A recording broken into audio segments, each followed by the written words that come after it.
Morning with Mike, I guess you call it. Actually, we're just Desert Mountain High School. School starts next week, so it's good to see the must be sports kids showing up down there. But it's one of our loops we like to do. Anyway, I had gross domestic product come out this morning. GDP, gross domestic product, 3%. That's good. That means that the United States is productive, higher than expected. Now, immediately, there's a Fed meeting today, which I posted earlier, that is really a non-event for the majority of the people, unless you own a bank and you lend and borrow funds from the Federal Reserve overnight. Fed funds rate doesn't matter to you and I. Everybody likes to make a big deal of it, but it doesn't. Anyway, we had GDP this morning, gross domestic product.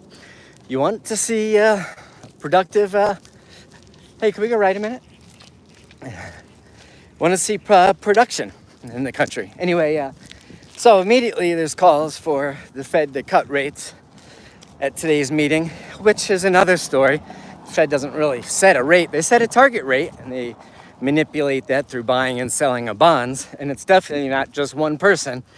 But if you have a high GDP or higher than expected GDP, there's no reason to cut rates. You cut interest rates to inject cash into the system and increase productivity. If productivity is higher than expected, unemployment's good, or employment is good, there's no reason to cut rates. So,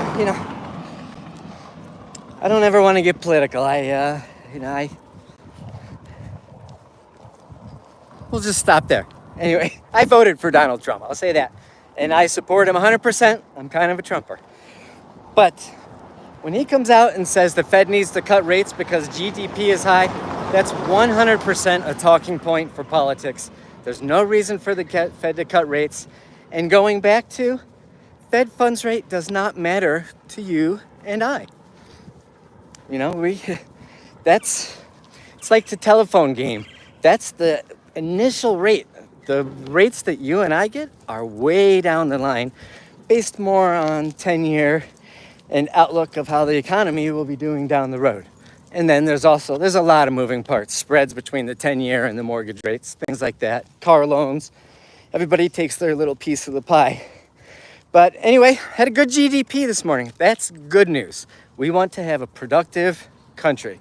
So anyway, that's it. That's my spiel this morning. Again, Desert Mountain High School. School starts next week here in Scottsdale. And so it's good to see some activity out here again. It's kind of a quiet summer. But yeah, be smart, be safe. Thanks for watching. Let me know if you have any questions. I'll just be doing these occasionally, just raw, live, and unfiltered. So if you want me to talk about something, just let me know. And we'll talk to you soon. Thanks for watching.